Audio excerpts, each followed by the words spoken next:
Fala pessoal, é um prazer estar aqui com vocês na Campus Party Brasil, essa edição aí histórica digital, tem grandes palestrantes, né? Al Gore, Snowden, e a gente aqui na trilha Better, Living Better, né?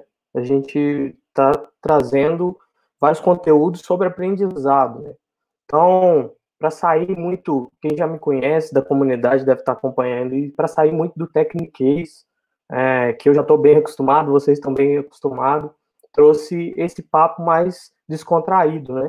Sobre o que é de fato inteligência artificial e dados e o que isso afeta na nossa vida. Todo mundo falando dessas buzzwords, né? Mas a gente quer saber o que é isso acontece na realidade fora de Hollywood, fora dos filmes que a gente vê lá de robôs, de inteligências artificiais atacando as pessoas, a gente vai entender como que isso funciona e como que dados está por trás disso, né? O principal componente dessa revolução que está acontecendo hoje é dados, e a gente vai ver como que isso funciona e como que isso afeta o nosso dia a dia. Então, quem sou eu? Meu nome é Alan Sene, eu sou um dos fundadores da maior comunidade de ciência de dados e engenharia de dados do Brasil, que chama Data Hackers, né? Data Hackers é uma iniciativa sem fins lucrativos, onde a gente produz podcasts, fazemos uma curadoria de blog, temos um chat também no Slack com mais de 30 mil pessoas, e tem sido a base para muita gente iniciar na carreira de dados, né? Então, tem profissionais, desde profissionais com anos na carreira, até profissionais e pessoas que estão estudando, né, que nem entraram ainda no mercado e que estão aprendendo lá. Além disso, eu sou fundador da empresa que chama DataSprints. A DataSprints é uma consultoria na área de inteligência de dados, então a gente suporta várias empresas, desde grandes empresas, né, algumas indústrias, até startups, empresas mais inovadoras, para fazer essa revolução por meio de inteligência artificial. Tem 10 anos já que eu trabalho nessa área de software de dados, trabalhei lá na faculdade que eu fiz, lá na UFMG, que eu estudei computação, estatística, estudei também sistema de informação, por um bom tempo, acabei nem formando em nenhuma dessas graduações, mas foi um grande aprendizado, e comecei a trabalhar com dados lá desde 2010, e nos últimos 4 anos, especificamente como Data Engineer. Data Engineer é uma profissão nova, aí, um nome novo, que surgiu lá no Facebook, para denominar as pessoas que trabalham com grandes volumes de dados, né? E é importante vocês entenderem esses conceitos, por quê? Porque inteligência artificial está totalmente relacionado com o volume gigantesco de dados que a gente tem no mundo de hoje. A agenda de hoje, a gente vai falar brevemente por alguns assuntos, né? Não vou entrar muito em especificidade, a gente vai ver aqui mais um overview, ter um entendimento do que é inteligência artificial, né? Essa buzzword que saiu do mundo técnico, foi para a área de Hollywood, né? Desde os filmes lá de Terminator, vários outros seriados como Westworld, falam o tempo inteiro dessa palavra, e a gente vai entender o que está por trás desse contexto, desse conceito.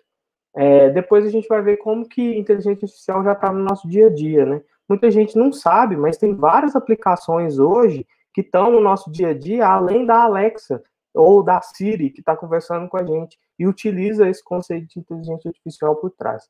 Vamos falar do assunto mais delicado, né? Por que a gente não deve ter medo de inteligência artificial?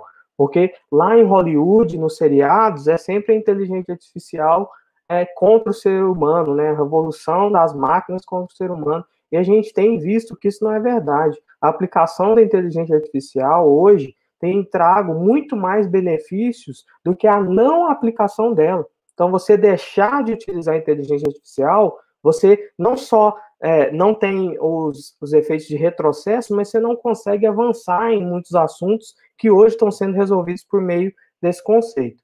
E vamos dar algumas pequenas dicas de como você, que não está na área de tecnologia, que não está na área de dados, que às vezes nem está na universidade pesquisando, como que você pode iniciar, colocar o seu pezinho na área, para depois, quem sabe, virar um profissional dessa área, né? Inteligência artificial e todas as profissões relacionadas a dados hoje são uma das profissões mais demandadas de mercado. Então, tem várias empresas com muitas vagas abertas e que não conseguem contratar esses profissionais. Então, vamos para o primeiro ponto. O que é inteligência artificial? Né? Aí a definição da Enciclopédia Britânica, uma das enciclopédias mais famosas, né? Essa definição é tirada de uma quase que relíquia, que era um exemplar físico. Lá já falava em 99 sobre o que é inteligência artificial. A habilidade de um computador ou de uma máquina de executar tarefas normalmente associadas a serem inteligentes. Então, não necessariamente a inteligência artificial está replicando o ser humano, tá? Então, tem várias tarefas que a inteligência artificial consegue aplicar que ela está fazendo a imitação de um aspecto inteligente, como ratos, como outros seres vivos que também têm inteligência e conseguem tomar decisões com base em várias informações que eles absorvem, né? Mas, especificamente, a gente está falando de inteligência artificial de tomar as decisões corretas, ou seja, você ajudar você atingir um objetivo sem ter a ajuda de um ser humano, né? Por que eu coloquei em específico aí sem ter a ajuda do ser humano, tá? Porque as máquinas já há muito tempo, desde a Revolução Industrial, já fazem coisas que ajudam o ser humano, mas não toma decisão. Normalmente ela transfere a decisão para o ser humano. O ser humano toma uma ação e com base nessa ação a máquina replica ou faz uma outra ação desencadeada, né? Aí o exemplinho aí desse robô, ele está tentando tomar uma decisão sem a ajuda do ser humano, não está dando muito bem, né, com isso. Esse aqui é um exemplo bem bacana de como que a gente diferencia, eu trouxe para vocês, para a gente diferenciar esse aspecto muito importante da inteligência artificial e do que a máquina faz quando ela é programada, né? Nesse vídeo aí a gente vê uma máquina que seleciona tomates, né? Tá aí os tomates caindo, todos os tomates que são verdes, que são ruins para o consumo, essa máquina joga fora. Não necessariamente essa máquina utiliza a inteligência artificial, apesar dela estar tomando uma decisão para o benefício do ser humano que vai depois pegar essa colheita aí e vender, e ninguém quer comer tomate verde, né, gente? Então, vamos fazer uma pequena diferenciação. Então, como vocês viram ali na palestra do Thiago, quem estava acompanhando antes, o Thiago estava mostrando questão de robótica, né? Como que você pode fazer uma programação e que o robô faz exatamente o que você fala para a máquina fazer.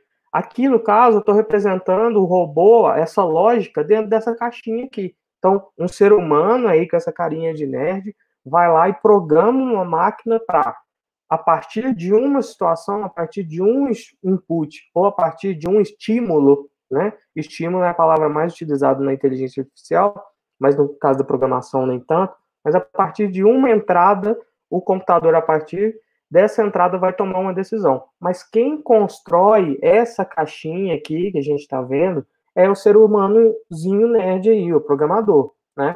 No caso daquele vídeo anterior, o que provavelmente tem, se não utiliza inteligência artificial por trás naquela máquina, né? Tem um sensor que foi programado, quando ele notar a cor verde, ele vai e faz um movimento, beleza? Então, isso não é inteligência artificial, tá? A partir do momento que ele recebeu uma ordem a partir de uma entrada, não quer dizer que a máquina é inteligente. Por quê? Porque ela está simplesmente obedecendo a programação feita por um ser humano. O aprendizado de máquina, ele funciona numa lógica bem diferente. Não é só você programar a máquina, a partir de estímulo, ela toma uma ação. O aprendizado de máquina, ele funciona a partir de dados, né? Você ensina uma máquina a partir dos dados que você tem de diversos mecanismos do ambiente. Então, aqui no exemplozinho, ó, o robô está sempre comendo máquina.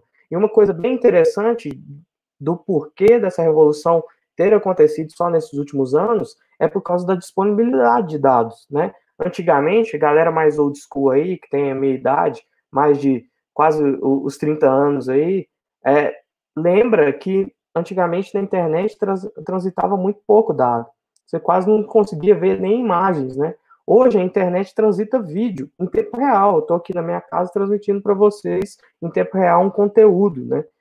Isso mostra o poder que a rede, que a internet deu de trafegar dados de um lado para o outro. E o que isso aconteceu? Dos conceitos que já existiam já de matemática, de estatística, os pesquisadores foram entendendo que eu passar cada vez mais volumes de dados por uma máquina, ela vai aprendendo. Mas como que funciona isso, esse negócio de passar os dados pela máquina? Vamos voltar no exemplo dos nossos tomates, né? Eu tenho aqui do meu lado esquerdo todos os meus tomates aqui e eu tenho um rótulo, uma forma de rotular esses meus tomates. Tomate verde, o ser humano sempre vai achar ruim, né? Ele não vai comer o tomate verde.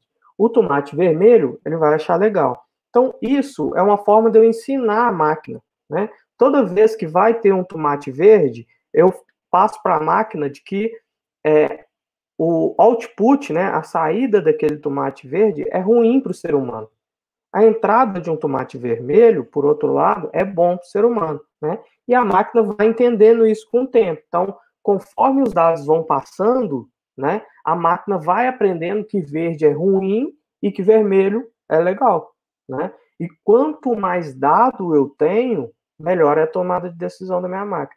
Então, aquela máquina lá, ela toma uma ação que é benéfica para o ser humano, mas ela pode ser tanto programada diretamente, ou ela pode ter aprendido, né? Então, uma mesma máquina com aprendizado de máquina, com inteligência artificial, ela pode não só selecionar tomate verde e tomate vermelho. Se ela tem esse mecanismo de aprendizado de máquina, ela pode selecionar cebola, cebola podre de cebola boa, ele pode selecionar várias outras coisas, mas a única coisa que vai diferir essa máquina, ela pode ter até a mesma estrutura mecânica lá de dar o tapinha ali numa cebola, né? Uma máquina inteligente, ela aprende por meio do aprendizado de máquina quais ações que ela vai tomar de acordo com o contexto que ela vive, né? Então, a gente entendeu como funciona, né, a inteligência. Então, recapitulando um pouco, inteligência artificial são computadores tomando decisões inteligentes, né? Não é só o computador fazendo uma ação que foi programada por um ser humano. E a programação tradicional mostra a decisão para o computador, para a máquina, né?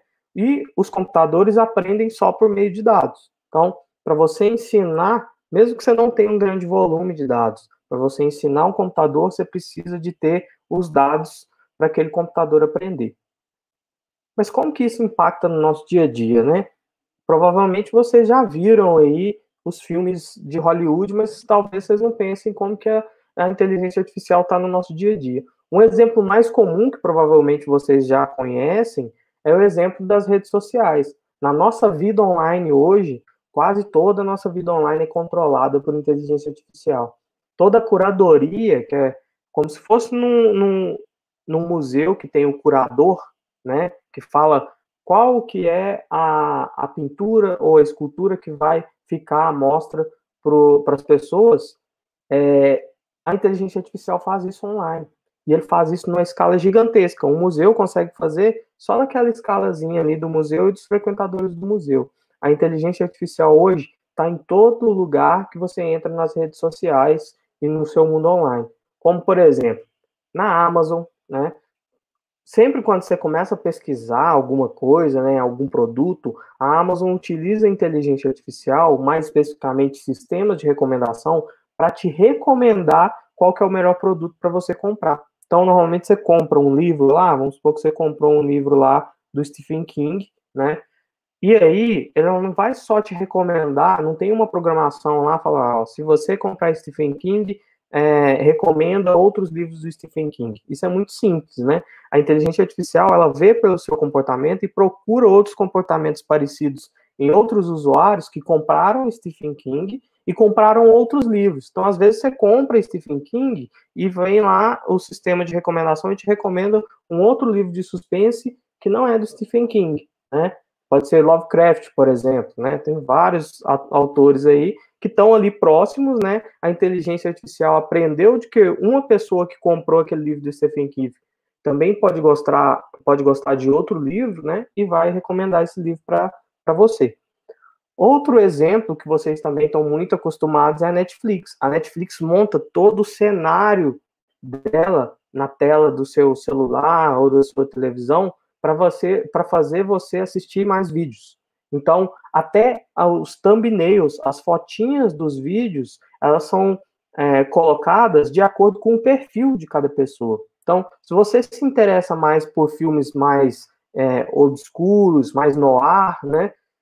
o que a Netflix vai fazer? Para todos os filmes de qualquer outro gênero, ela vai te colocar lá a fotinha mais obscura, mais pretificada ali, para você escolher aquele clima mais suspense, né?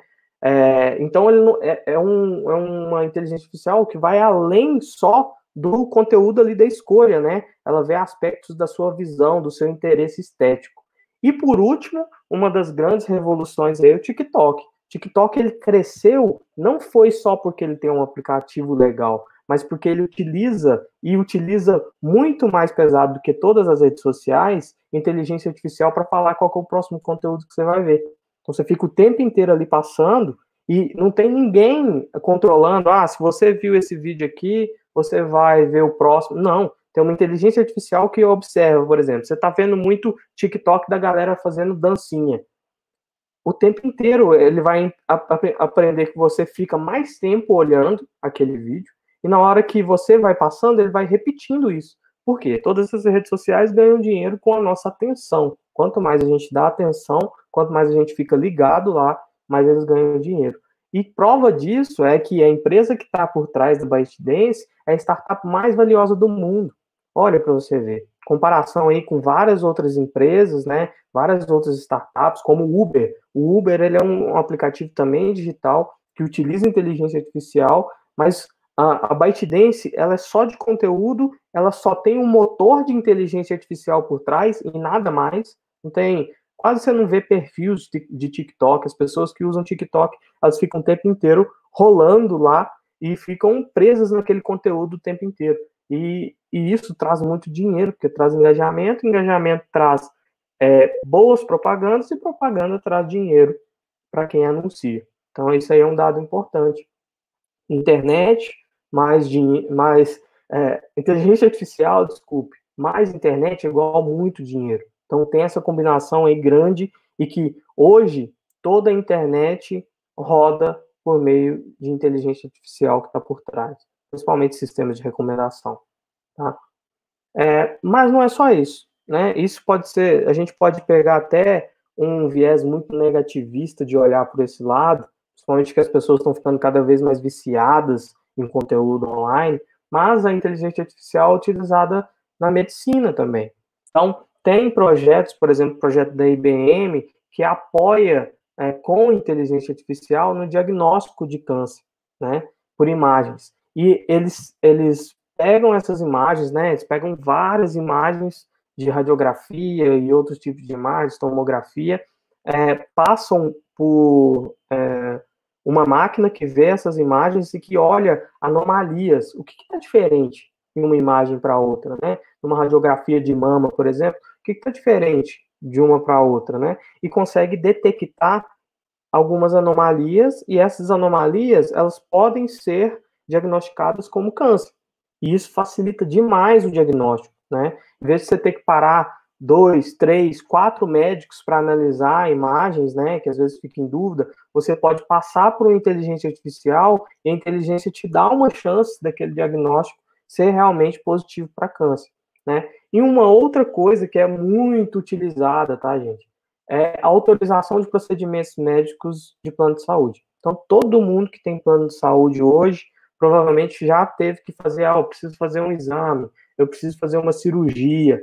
Hoje, pelo volume de informações que precisam ter de todo o prontuário da pessoa, se ela pode fazer aquela cirurgia pelo plano, se não pode, se o plano vai pagar, quanto que vai pagar ou não, hoje os planos de saúde utilizam métodos de inteligência artificial para analisar esses dados, né? Então, isso, pelo ponto positivo, libera mais médicos para saírem disso que eles chamam de auditoria e trabalhar salvando vidas. Então, é um ponto muito positivo da inteligência artificial. E outro ponto é a inteligência artificial na sua casa, né? Então, os exemplos que eu trouxe aí, a Alexa e aqueles robozinhos inteligentes. Hoje, é muito fácil você criar uma casa inteligente, né? Com robôs que vão limpar a sua casa, com a Alexa conectada no seu ar-condicionado, na sua TV, e você pode programar todo o seu ambiente. Isso é muito bom, né, gente? A gente pode manter uma casa, por exemplo, toda ambientizada para o momento que eu chegar em casa, eu não precisar ficar ligando as coisas e ir lá, ó, pro meu trabalho e jogar meu videogame, sei lá, e ser produtivo de alguma forma. Mas então a gente viu algumas aplicações, mas é importante a gente não ter medo da IA, porque quando a gente fala em inteligência artificial, todo mundo pensa assim: nossa, Skynet, revolução das máquinas, vai destruir tudo. Não é assim. Por quê? Todo mecanismo que tem inteligência artificial tem muito ser humano por trás, né? Ela precisa do ser humano para ela aprender. Uma das formas é você ter o que a gente chama de explicabilidade dos modelos inteligentes. Como que isso funciona? Então a gente tem o mesmo mecanismo de aprendizado de máquina, que a máquina vai vendo ali, ser humano achando ruim o tomate verde, achando bom o tomate vermelho, e vai cada vez reforçando aquele aprendizado. Todo esse aprendizado ele vai passando e emitindo o que a gente chama de sinais para um cientista de dados, né, um profissional dessa área de inteligência artificial, entender e ver como que a máquina está tomando decisão de certo e errado. Né? Ela não pode aprender errado, né? E por isso tem sempre um ser humano aí no meio entendendo a explicabilidade do modelo e fazendo com que a máquina vá para o caminho sempre certo, né? Então, a combinação entre humanos e inteligência artificial traz muito benefício, né? Máquinas muito bem treinadas são máquinas legais, né? Lógico que a gente tem que ter toda uma preocupação, tem certas pessoas, inclusive muito famosas, né, como Elon Musk, que tem uma preocupação muito grande com a inteligência artificial do mal, mas no final das contas a inteligência artificial dá muito mais benefícios do que malefícios para a humanidade. Então vamos finalizar aqui, a gente quase terminando, antes de ir para as perguntas, como que eu posso ir para essa área? Se você estiver na faculdade, ou estiver no curso técnico, ou às vezes no ensino médio, procure disciplinas de programação, né? Procure lá na sua universidade como que você pode aprender a programar. Acho que é o primeiro ponto para você começar a vida nesse setor, que é cada vez mais produtivo, que o mercado cada vez mais contrata pessoas, a gente aprender a programar. Isso é o básico. A maioria das máquinas ainda são treinadas por meio de programação. O outro ponto, se você não está num curso superior ainda, mas você tem muita vontade de aprender, vai pesquisar como que as coisas funcionam. Se você pesquisar sobre a Alexa, por exemplo, você vai entender que na internet tem várias APIs da Alexa. Tem várias formas de você programar utilizando os mecanismos de inteligência que a Alexa utiliza por trás em outros aspectos, né? Vai procurar como funcionam os aplicativos de celulares, como funciona toda a parte inteligente do celular também. Os celulares hoje estão cada vez mais inteligentes para serem mais econômicos, né? A gente tem até uma brincadeirinha aí com o Nokia. E os carros também, né? Como que funciona? Se você às vezes gosta de carro, como que funciona todos aqueles sistemas inteligentes do carro? Não precisa ser um Tesla que dirige sozinho, mas hoje tem muito carro que tem injeção inteligente, injeção eletrônica inteligente, tem aquele controle de cruzeiro adaptativo, que quando tem um carro na frente, ele vai tomando cuidado de frear, né? Então, aprenda como que as coisas mais interessantes funcionam hoje, porque a maioria dessas coisas já utilizam algum detalhezinho ali de inteligência de dados por trás.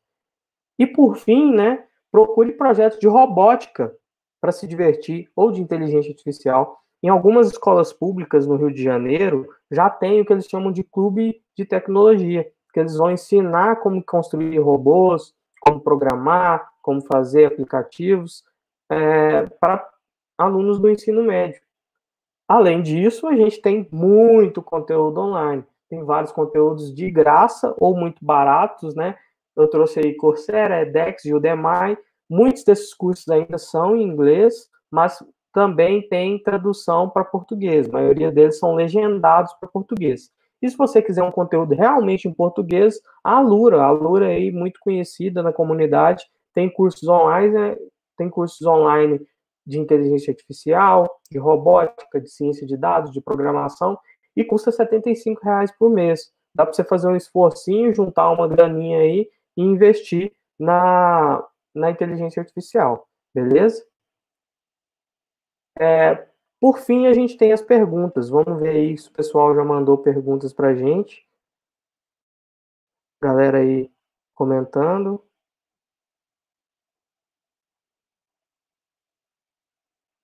Ó, Sabino Estatística. Sei bastante de estatística. Quais as minhas opções no mercado de trabalho? Pô, bacana. Então, estatística é um dos primeiros conhecimentos para você trabalhar com o que a gente chama de ciência de dados, que é o primeiro passo para você trabalhar com inteligência artificial. Então, eu recomendo você aprender bastante sobre programação, porque na estatística você quase não tem base de programação, e depois ir aplicando tanto programação e estatística nesse domínio de aprendizado de máquina. Tem muitas disciplinas nas universidades. Às vezes, você não está numa universidade pública, você pode fazer o que a gente chama de eletivas, né? De disciplinas eletivas. E você vai lá, paga uma mensalidade bem barata e faz um semestre todo dessa disciplina, sem precisar pagar uma mensalidade cara ali. Você paga só a inscrição e faz essa disciplina. Então, eu recomendo você ir para programação e depois, quando você estiver bem em programação, pegar disciplinas específicas como Machine Learning, tá? Vamos ver aqui. Olha o Luiz Bia aí. Eu sou dono da ByteDance? Infelizmente não, ainda não. Tem a Dot Sprints, mas um dia a gente ultrapassa as ByteDance aí. Vamos lá, mais perguntas. Vamos ver aqui. Desconto da Alura para nós.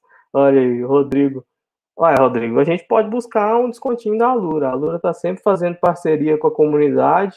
Então, se você quiser um desconto, a gente dá um jeito de buscar um desconto aí com Silveira para vocês. Fazer um depois dá para fazer um demo do jogo da Lady Gaga na Terra da Furia. O jogo da Lady Gaga provavelmente tem inteligência artificial para trás. Com certeza dá para a gente tentar pensar nisso aí. Aí, pessoal, para finalizar, meu tempo está quase acabando. Façam parte da comunidade, tá?